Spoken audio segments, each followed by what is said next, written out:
जब तक दूर थी महफूज थी, जब मैं अपनों में आई मारी गई। अगर दिल कमजोर है ना तो मेरी वीडियो छोड़ें और कुछ और देखें, क्योंकि ये वीडियो कमजोर दिल वालों के लिए नहीं है। मैं बात कर रहा हूँ ज़ारा नामी खातून की।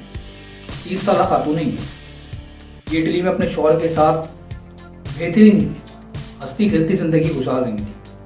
ये 1 महीना कबल सियालकोट पंजाब वापसी आती है और अपने ससुराल में रहती है। अचानक ये गायब हो जाती है।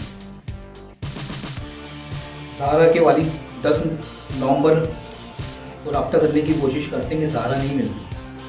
कहाँ है ज़ारा? रब्ता करते करते घर पहुँच जाते हैं और सास से पूछते हैं ज़ारा कहाँ है। सास बोलती हैं कि ज़ारा तो घर छोड़ के जा चुकी है। बाप पूछता है कहाँ गई है ज़ारा घर छोड़ के? ये तो ज़ारा का घर है, ज़ारा तो यहाँ रहने के लिए आई थी, ज़ारा आप लोगों से मिलने आई थी। सास बोलती है मुझे नहीं पता, ज़ारा घर छोड़ के जा चुकी है। बाप पंजाब पुलिस में ASI हो और अगवा की FIR कटवा देते हैं, क्योंकि पंजाब पुलिस में था। बाप कानून को अच्छी तरीके से समझता होगा। 11 नवंबर, एक दिन बाद ही केस की गुत्थी सुलझ जाती है। पुलिस बहुत ढूंढती है, CCTV चेक करती है, CCTV कैमरे चेक करती है। आखिर पुलिस इस नतीजे में पहुंचती है कि घर से कोई बाहर नहीं निकला 10 से 11 नवंबर के दरमियान। पुलिस घर वापसी आती है और सास से पूछती है कहाँ है ज़ारा, कहाँ है ज़ारा। दबाव देती है, इन्वेस्टिगेशन करती है।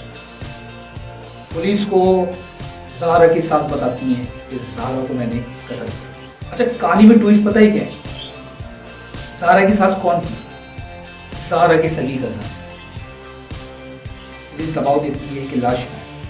सास बोलती है कि लाश के मैंने 3 टुकड़े करे, 3 हिस्सों में टुकड़े बना के 3 बैग्स में, 3 शॉपर बैग्स में पैक करे और मैंने मुख्तलिफ नालों में फेंकी। पुलिस बड़ी है, पुलिस बोलती है कि आपने ये अकेले काम